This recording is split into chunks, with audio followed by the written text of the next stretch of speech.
अस्सलाम वालेकुम friends, welcome to classic entertainment channel, जहां हम आपके लिए लेकर आते हैं मज़े मज़े के नॉवेल्स। तो आज हम आपके लिए आपका फेवरेट सिलसिलेवार नॉवेल लेकर आए हैं, मेरा बख्त है तू की एपिसोड 3, जिसको आपके लिए तहरीर किया है अना इलियास ने। तो फिर जल्दी से चलते हैं नॉवेल की तरफ, मगर उससे पहले हमारे चैनल को सब्सक्राइब करना ना भूलें और आइकॉन बटन भी दबाएं ताकि हमारी नई और मयारी वीडियोस आपको सबसे पहले देखने को मिले। तो फिर जल्दी से चलते हैं मेरा बख्त है तू की एपिसोड 3 की तरफ। कॉन्ग्रेचुलेशंस। वो जो उसे पढ़ाकर फारिग हुआ था, यकदम उसे किताबें समेटते देखकर उसके मुंह से निकलने वाले अल्फाज पर चौंका। किस बात पर? लम्हे भर को भवें सुकेड़ कर उसे देखा। अरे, आपकी शादी की डेट आज ताई अम्मा ने फिक्स कर दी है, और आप कह रहे हैं कि किस बात पर? उसके चेहरे पर फैला जोश देखकर वो मुस्कुराया। तो तुम्हें भी खबर मिल गई? वो हंसते हुए सामने टेबल पर धरा मोबाइल उठाकर उसकी जानिब मुतवज्जा हुआ। जाहिर है इकलौती बहन हूँ आप सबकी, मुझे तो सबसे पहले मालूम होना चाहिए, आखिर शॉपिंग भी तो करनी है। वो तेज तेज बोली। अबू ज़र अब की बार हंस पड़ा। और ये शॉपिंग का मेरे सामने जिक्र इसलिए हो रहा है कि मेरे बजट पर डाका मारना है। वो उसकी बात समझते बाजू सोफे की पुष्प फैलाते मुस्कुराती नज़रों से उसे देखकर बोला, जो मासूमियत से सर हिलाती बोली, बस एक सूट आपकी तरफ से, एक तकी भाई ले देंगे, एक तायाबू और एक बाबा, 4 दिन के फंक्शंस पूरे। वो जल्दी से उंगलियों पर गिनकर बोली, और तुम्हारी पॉकेट मनी जो हर महीने तुम हम सबसे लेती हो, उसका टैक्स के तौर पर। वो मसीह गुस्से से बोला, ले भला, उसका कौन हिसाब रखता है, वो तो ख़त्म भी हो जाती है। वो मुंह बनाकर बोली, अच्छा, अब आप जान छोड़ेंगी मेरी, मुझे ऑफिस का काम है। जायना के मुसलसल मैसेजेस को वो सफ़ा की वजह से इग्नोर कर रहा था, लिहाजा जल्दी से उसे कमरे से निकलने का इशारा किया। ऑफिस का काम आजकल आप मोबाइल पर करते हैं? Very strange. थोड़ी के नीचे हाथ रख के आंखें पटपटा कर बोली, तुम निकलोगी या मैं निकालूं तुम्हें? वो अब की बार झंझलाया। अरे अरे, जा रही हूँ। वो उसके गुस्से से डरती फौरन किताबें समेट कर दरवाजे की जानिब बढ़ी। दरवाजे के हैंडल पर हाथ रखकर पीछे मुड़कर उसे शरारती नज़रों से देखा। वैसे ऑफिस का बहाना बनाने की बजाय अगर आप कह देते कि जायना भाभी से बात करनी है तो भी मैं चली जाती। वो किसी सूरत उसे बख्शने को तैयार नहीं थी। आउट। अपनी चोरी पकड़े जाने पर वो उसे घूर कर रोब से बोला। उसके कमरे से निकलते ही वो उसकी शरारतें याद करके हौले से मुस्कराया। अब उसे यकीन हो गया था कि सफ़ा उसके और अपने दरमियान होने वाले इस रिश्ते से बेखबर है, जो घर वालों ने ज़बरदस्ती जोड़ने की कोशिश की थी। उसे यकगोना सुकून मिला। दुबई आकर वो बुरी तरह काम में मसरूफ़ हो गया। 3-4 दिन कैसे गुजरे पता ही नहीं चला। रात की उस वक्त कुछ फरागत मिली, फ़रहान से बात करने का सोचा। कॉल की बजाय माँ को वीडियो कॉल की ताकि वो फ़रहान से बात करवा दें। कैसी हैं आप? उनका मूड हनूज़ बिगड़ा हुआ ही था। ठीक हूँ। मोबाइल की स्क्रीन की बजाय वो सामने कुछ देखने में मसरूफ़ थीं। साफ महसूस हो रहा था कि वो उसे इग्नोर कर रही हैं। फ़रहान कहाँ है? उसने मज़ीद वक्त ज़ाया किए बिना बेटे का पूछा। बुलाती हूँ। मोबाइल हाथ में थामे वो उसे चलती हुई महसूस हुई। उनका ख़राब मूड देखकर गुजरी बहुत सी बातें याद आईं जिन पर सोचने का उसने वक्त लिया था, मगर वक्त ही नहीं मिला था कुछ सोचने का। दरवाज़ा नॉक होने की आवाज़ आई। जाग रहा है फारी? माँ के लहजे में एकदम चाशी सुनाई दी। यकीनन वो सफ़ा से बात कर रही थी। उसे अंदाज़ा हो गया। जी ताई अम्मी, आ जाएं। उसकी नरम सी आवाज़ सुनाई दी। फ़रहान, ये लो बेटे, पापा बात करना चाह रहे हैं। मोबाइल एकदम फ़रहान को थमाया। अबू ज़र की निगाहें फ़ोन की स्क्रीन पर ही थीं, जिस पे चंद लम्हों में फ़रहान के साथ वो उसे बैठी नजर आई, जो अपने बालों को जूड़े की शक्ल दे रही थी। कैसे हैं पापा? फ़रहान की चहकती आवाज़ और खुशी से दमकता चेहरा स्क्रीन पर नजर आया, मगर फ़रहान से ज़्यादा उसकी निगाह उसके साथ बैठी सफ़ा पर जमी हुई थी, जो शायद रफ़िया से कोई बात करते बालों को बल दे रही थी। दुपट्टा नदारुत था। अचानक उसकी निगाह मोबाइल की स्क्रीन पर मौजूद विंडो पर गई, जहां फ़रहान के साथ वो भी नज़र आ रही थी। एकदम वो अपनी जगह से हटी। चंद लम्हे लगे थे इस सब इत्तफाक में, मगर अबू ज़र की महवियत वो नोट कर गई थी। दिल यकबारगी धड़का। मैं ठीक हूँ बेटे, आप सुनाओ? उसके स्क्रीन से हटते ही वो भी चौंका। उसे खुद समझ नहीं आ रही थी कि उस दिन उसकी दोस्त के घर जाते भी वो ऐसी ही बेइख्तियारी का मुजाहरा कर गया था, और अभी फिर से वो सब फरामोश करके उसे देख रहा था, जिसके साथ रिश्ते की बात होते ही वो हत्ते से उखड़ गया था। आखिर चंद दिनों में क्या हुआ था? पापा, आपको पता है आज कुछ गेस्ट आए थे हमारे घर? वो जोश में न जाने क्या बता रहा था उसे। बमुश्किल वो फरहान की बातों की जानिब ध्यान बरकरार रख सका। कौन से गेस्ट बेटे? उसने भी तजस्सुस का मुजाहरा किया, बेटे को मुतमईन करने के लिए। फारी। इससे पहले कि फरहान कुछ कहता, मोबाइल से सफ़ा की तंबीही आवाज़ सुनाई दी। अच्छा, सॉरी सॉरी। वो भी स्क्रीन से नज़रें हटाए सामने दिखता बमुश्किल हंसी रोक दे तेज़ी से मौसस ख्वाहाना अंदाज अपना कर बोला, इट्स अ सीक्रेट। मोबाइल की जानिब देखते, एक हाथ मुंह पर रखते, थोड़ा सा झुककर बाप को देखकर आहिस्ता आवाज़ में बोला। अबू ज़र लम्हा भर को उलझा। ओके, आपका स्कूल का दिन कैसा गुजरा? सर झटक कर वो फिर से बातों का सिलसिला जोड़ा, मगर उसे समझ नहीं आई कि उससे कुछ छुपाया है या कोई और बात है। लेकिन कुछ ही देर में वो सब भूल भाल फरहान से बातों में लग चुका था। जायना चंद दिन पहले ही उससे मौजूद कर चुकी थी। इस वक्त दोनों शादी की शॉपिंग के लिए आए थे, मगर वो हर कीमती चीज़ पर हाथ रख रही थी। इतनी महंगी कॉस्मेटिक्स लेने का क्या फ़ायदा है? तुम मुझे ऐसे भी अच्छी लगती हो। ज़रा मेरी जेब देखकर शॉपिंग करो। तुम जिस हिसाब से ख़रीद रही हो, मुझे लगता है मैं कंगाल ही बाहर जाऊंगा। मैंने बाहर जाने के लिए अपनी जो सेविंग्स की हैं वो तुम ख़त्म करके रहोगी। वह हंसते हुए उसे टोक कर बोला, मगर उसकी बातों पर ज़ायना का मूड बिगड़ चुका था। तुम हर थोड़ी देर बाद मुझे अपनी गुर्बत की दास्तान सुना करोगे।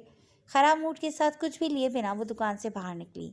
वो हैरत से उसे बाहर जाते देखकर उसके पीछे लपका, मगर बाहर आते ही वो गुस्से से बोली, यार ऐसी बात नहीं है, मगर हमें दोनों को मिलकर ही अपना फ्यूचर बनाना है, तो थोड़ा कॉम्प्रोमाइज़ तुम्हें करना पड़ेगा। मैं मामू जितना अमीर नहीं हुआ अभी कि तुम प्राइस टैग्स देखे बिना चीज़ें खरीदो। जब हो जाऊंगा तब मना नहीं करूंगा। वो रसान से उसे समझाने लगा। क्या मतलब दोनों? उसकी बातों को एक जानिब रख कर वो ठटकी। मैं और तुम दोनों जॉब करके अपना फ्यूचर बनाएंगे। जब स्टेबल हो जाएं तब तुम जॉब छोड़ देना। उसकी बात पर जायना का मुंह हैरत की ज़्यादती से खुल गया। तुम्हारा दिमाग ठीक है? मैं क्यों जॉब करती फिरूं? वो मज़ीद खफा हुई। तो बिज़नेस की डिग्री तुमने हांडी चूल्हा करने के लिए ज़ाय की है।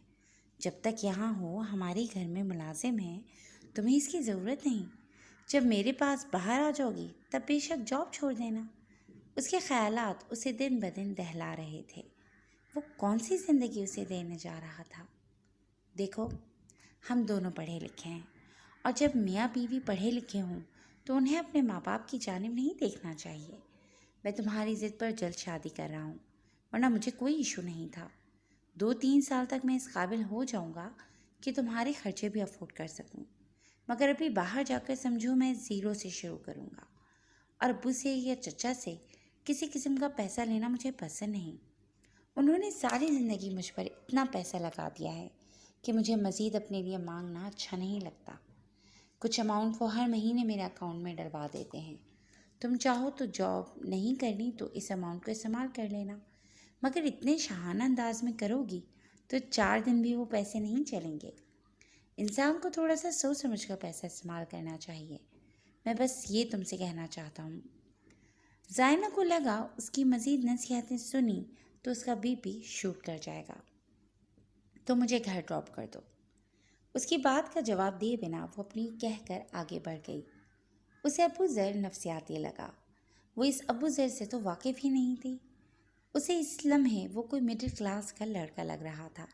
उसे शिद्दत से अपने फ़ैसले के गलत होने का एहसास हुआ। उसके तेवर देखकर वो खामोशी से उसे घर ड्रॉप करने चल पड़ा। घर पहुंचकर वो सारा दुखड़ा माँ के सामने रोने लगी। मेरी समझ से बाहर है, ऐसे शख्स के साथ मैं कैसे रहूँगी? बिल्कुल मिडिल क्लास लोगों की तरह वो टोकता है, ये मत लो, ये महंगा है, वो सस्ता है, फला लो, इतना खर्च क्यों करी हो? उफ़, मुझे लगता है मैं अभी से पागल हो जाऊँगी। वो सर थामे बेड पर बैठी थी। शबा ने बेचारगी से उसे देखा। मैं तुम्हें कैसे समझाऊँ? आहिस्ता आहिस्ता ऐसे मर्द काबू में आते हैं। तुम्हारे ख्याल में तुम्हारे पापा शुरू से ऐसे थे? नहीं बेटा, उनकी भी ऐसी ही मिडिल क्लास सोच थी, जैसी अबूज़र और तुम्हारी फुप्पो की है। आहिस्ता आहिस्ता मैंने सब ठीक किया है। वो तुम्हें इजाज़त दे रहा है ना कि तुम उसके पैसे को खर्च करो, तो तुम करो। तुम्हें किसने रोका है? اور طریقے سے اس کے باپ سے فرمائش کرو کہ تمہیں فلاں چیز چاہیے۔ بھائی صاحب کو بھی میں قابو میں کروں۔ سسر قابو میں ہوگا تو سمجھو سب تمہیں ہی ملے گا۔ دیکھا نہیں تم نے ربیہ کو کیسے رکھا ہے انہوں نے بیٹی بنا کر؟ تقی کو الگ خرچ دیتے ہیں اور ربیہ کو الگ۔ وہ اسے مزید پتے کی باتیں بتا رہی تھیں۔ اسے بھی اپنی جذباتی طبیعت پر افسوس ہوا۔ اس نہج پر تو اس نے سوچا ہی نہیں تھا۔ اور اگر زیادہ ہی تمہیں جاب کا کہتا ہے تو اسے کہو کہ تم اس کے باپ کی کمپنی میں جاب کرو گی۔ سیف ماحول ہے اور آہستہ آہستہ چیزیں اپنے قابو میں کرو۔ ان کی بات پر وہ ٹھٹکی۔ مگر مجھے یہاں نہیں رہنا، مجھے اس کے ساتھ ہی باہر جانا ہے، وہ چھڑ کر بولی۔ اوفو، اچھا کچھ کرتی ہوں، تم بے عقل ہی رہنا۔ وہ اس کی رٹ سے خائف ہوتی آخر اس کے پاس سے اٹھ گئیں۔ بہت سوچ بچار کے بعد وہ آخر حتمی فیصلہ لیتے پاکستان پہنچا۔ یہ پورا ہفتہ اس نے اپنے اور صفا کے بارے میں بے حد سوچا اور اسے اس بار یہ فیصلہ ٹھیک لگا۔ کیسی ہیں؟ گھر پہنچتے ہی لاؤنج میں داخل ہوتے اسے مہر نگار بیگم اپنے مخصوص صوفے پر بیٹھی نظر آئیں۔ ٹھیک ہوں بیٹا، تم سناؤ؟ محبت اور شفقت کے اس کا ماتھا چوما جو ان کے سامنے جھکا ہوا تھا۔ گھر میں خاموشی کیوں ہے؟ اسے تو لگا تھا شام کے اس وقت پہنچا ہے تو روزانہ والی گہما گہمی ہوگی۔ السلام علیکم، کیسے ہیں بھائی؟ اس سے پہلے کہ مہر نگار کچھ کہتی، ربیہ کچن سے چائے کی ٹرے تھامے باہر آئی۔ لاؤنج میں ابوذر کو بیٹھے دیکھ کر چہک کر بولی۔ ویسے وہ اس سے عمر میں چھوٹی مگر رشتے میں بڑی تھی۔ ٹھیک بھابھی، آپ سنائیں؟ ایک نظر اسے دیکھ کر سر جھکا کر بولا۔ وہ آج کل تخریق کے مرحلے سے گزر رہی تھی، اسی لیے سب مردوں کے سامنے کم کم آتی تھی۔ الحمدللہ میں بھی ٹھیک، چائے بناؤں آپ کے لیے؟ ٹرے رکھ کے وہ واپسی کی جانب مڑتے بولی۔ نہیں بھابھی، کچھ دیر بعد پیوں گا، ابھی ریسٹ کرنا ہے۔ اماں کدھر ہیں؟ اور فاران؟ اسے پھر سے گھر میں موجود خاموشی چبھی۔ وہ سب تو مارکیٹ گئے ہیں، بس تھوڑی دیر میں آ جائیں گے۔ اس کی بات پر ابوذر نے محض سر ہلایا۔ چلیں ٹھیک ہے، میں اپنے روم میں آرام کرنے جا رہا ہوں، ڈنر پر ہی سب سے ملاقات ہوگی۔ بیگ اٹھا کر وہ کمرے کی جانب بڑھا۔ ربیہ سر ہلاتی واپس مہر نگار بیگم کے قریب بیٹھ کر کپوں میں چائے نکالنے لگی۔ اسے سیڑھیوں کی جانب جاتا دیکھ کر مہر نگار بیگم نے ایک آہ بھری۔ آپ کیوں پریشان ہیں؟ جو ہونا تھا وہ ہو گیا۔ انہوں نے خود ہی ہیرے کی قدر نہیں کی تو ہم کیا کر سکتے ہیں؟ ربیہ کو اندازہ ہو گیا تھا کہ مہر نگار بیگم نے یہ سرد آہ کیوں بھری۔ انہیں پکڑاتے وہ تسلی آمیز انداز میں بولی۔ یہی تو غم ہے، اتنا بے عقل تو نہیں تھا یہ۔ تھوڑی پہ سیدھے ہاتھ کی شہادت کی انگلی ٹکائے اور سردہ لہجے میں بولیں۔ اول تو اب زائنہ کے بارے میں کہنا نہیں چاہیے، مگر پہلی بار بھی اس سے شادی کا فیصلہ کر کے ابوذر بھائی نے کون سا عقلمندی کا ثبوت دیا تھا؟ اپنا چائے کا کپ تھام کر وہ انہیں بہت کچھ یاد دلاتے ہوئے بولی۔ ہاں صحیح کہتی ہو۔ وہ سر ہلا کر چائے پینے لگی۔ شادی کے دن تک اس نے ماں کی بات مان کر ابوذر سے ملنے سے احتراز کیا، مبادا پھر کوئی جھگڑا ہو جاتا۔ ابوذر بھی اپنی تیاریوں میں ایسا مصروف تھا کہ زائنہ کا قطرانہ اس نے نوٹ ہی نہیں کیا۔ تیار نہیں ہوئے ابھی آپ؟ کیا ہم اکیلے جا کر بھابھی کو لے آئیں؟ وہ تیسری بار رفیہ کے کہنے پر اس کے کمرے کا دروازہ کھٹکھٹا رہی تھی۔ آخر تیسری مرتبہ میں دروازہ کھل ہی گیا۔ تمہیں کیا جلدی ہے بھائی؟ شیروانی کے بٹن بند کرتا وہ اسے گھور کر بولا۔ لے بھائی، جسے جلدی ہونی چاہیے اسے کوئی فرق نہیں پڑتا۔ وہ ہاتھ ہلا کر افسوس سے سر ہلاتی بولی۔ تم کچھ زیادہ بڑوں والی باتیں نہیں کرنے لگ گئیں؟ کن دوستوں میں اٹھ بیٹھ رہی ہو آج کل؟ شیشے کے سامنے کھڑے ہو کر شیروانی کا اوپر کا بٹن بند کیا جو بند ہونے کا نام نہیں لے رہا تھا۔ ہٹیں، میں بند کر دیتی ہوں۔ اس کے بازو پر ہاتھ رکھ کر اس کے ہاتھ ہٹائے۔ آپ نے اسے بند کرنے کے چکر میں مزید آدھا گھنٹہ لگا دینا ہے۔ اس وقت اس کی بات ماننے کے سوا چارہ بھی کوئی نہیں تھا، لہٰذا فوراً ہاتھ ہٹائے۔ آرام سے بند کرنا، یہ نہ ہو استاد ہونے کا بدلہ لینے کے لیے بٹن بند کرنے کے چکر میں میرا گلا دبا دو۔ ایک نظر اس کے سجے سورے چہرے کو دیکھا جو اپنی بڑی بڑی آنکھوں سے ایک نظر اسے گھور کر ماتھے پر شکن لائے بٹن بند کرنے کی تگ و دو کر رہی تھی۔ کاج چھوٹا ہونے کی بدولت بٹن بند ہونے کا نام نہیں لے رہا تھا۔ اس کی کوشش پر ایک مسکراتی نظر اس نے پھر سے صفا پر ڈالی जो रेड ऑफ वाइट और पिंक लहंगे पर छोटी शर्ट पहने, दुपट्टे का एक सिरा दाएं कंधे पर डाले और दूसरा बाएं बाजू से गुजार कर हाथों में हम रंग चूड़ियाँ पहने, माथे पर बिंदिया और छोटे से कानों में आवीज़ें पहने, लाइट से मेकअप किए बालों को चुटिया की शक्ल दिए, बाएं कंधे से आगे की जानिब रखे, उसी चुटिया में मोतियों के गजरे लगाए, दुल्हे की बहन होने का पूरा सबूत पेश कर रही थी। हो गया, चलें पैसे निकालें। आखिरकार 5-7 मिनट की जद्दोजहद के बाद वो बटन बंद करने में कामयाब होते पीछे हटी, जबकि मेहंदी से सजी हथेली उसके सामने थी। किस बात के पैसे? वो हैरान हुआ। अरे, इतनी मेहनत से और कम वक्त में बटन बंद किया है, वरना तो दूल्हे मियाँ यहीं खड़े रहते। अब इनाम तो बनता है। उसकी आंखों में छुपी शरारत पर अबू ज़र ने उसे घूरा। निकलो तुम यहाँ से। अभी थोड़ी देर पहले वो सुरमे वाली फजूल सी रस्म में तुम्हें वहाँ भाभी को पैसे नहीं दिए? बेड से कल्ला उठाते वो घर का। जिंदगी में शादी एक ही बार होती है, इस पर भी इतनी कंजूसी? वो रूहान सी हुई। ज़रूरी नहीं, कई लोगों की 2 और 3 बार भी होती है। अगली पर बाकी के हिसाब करना। वो मुस्कुराहट दबाता बोला। उसकी बात पर सफ़ा का मुंह खुल गया। तौबा तौबा, अभी एक हुई नहीं, मज़ीद क्या ख्वाब देख रहे हैं? ज़ायना भाभी को बताऊंगी। कानों पर हाथ रखती बोली। अब चलो तुम। उसका हाथ पकड़कर बाहर की जानिब बढ़ा, जिसके ड्रामे और आहोबका अभी जारी व सारी थी। वो फ्रेश होकर नीचे डाइनिंग में आया, जहाँ सब बैठे उसी का शायद इंतज़ार कर रहे थे। अस्सलामुअलैकुम। सबको देखकर वो ऊंची आवाज़ में सलाम करता अपनी कुर्सी की जानिब बढ़ा। वालेकुम अस्सलाम। कैसा रहा टूर? फरहाद चाचा ने मुस्कुराकर उसका खैर मकदम किया। अल्हम्दुलिल्लाह, बहुत अच्छा। डील फाइनल हो गई। वो शायद पहले से उसके टूर की नौइयत जानते थे। उसके बताने पर उन्होंने थम्स अप किया। शुरू करें भाई? रफ़िया के कहने पर सब अपनी अपनी प्लेट की जाने मुतवज्जा हुए। खैर से गई थी आप बाज़ार? चावल प्लेट में डालते वो माँ से मुखातिब हुआ, जिनका मूड उसे आज भी कुछ ठीक होता महसूस नहीं हुआ था। हाँ, इतवार को सफ़ा की मंगनी है, उसकी तैयारी कर रहे हैं आजकल। उन्होंने सरसरी अंदाज में उसकी जानिब देखे बिना जवाब दिया, जिसका सालन डालता हाथ वहीं रुक चुका था। हैरत भरी नज़रों से उसने माँ को फिर बाप को देखा, जो नजरें चुरा चुके थे। उसकी नज़रें सफ़र करती माँ के साथ वाली कुर्सी पर बैठी सफ़ा की जानिब उठी, जो उसके अंदाज पर चौंकी थी। एक नज़र उसे देखकर संजीदगी से अपनी प्लेट पर झुकी। मंगनी? वो हौले से बोला। हाँ, सफ़ा की फ्रेंड का भाई है, अच्छे लोग हैं। बस कुछ दिन पहले आए। सफ़ा तुम की देखी भाली थी, लड़के से भी हम वाकिफ़ ही थे। बस झटपट सब हो गया। अब बिठाए तो रखना नहीं इसे घर। रफ़िया ने मज़ीद तफसील बताते आखिर में तंज किया। अबू ज़र ने सख्ती से जबड़े भेजे।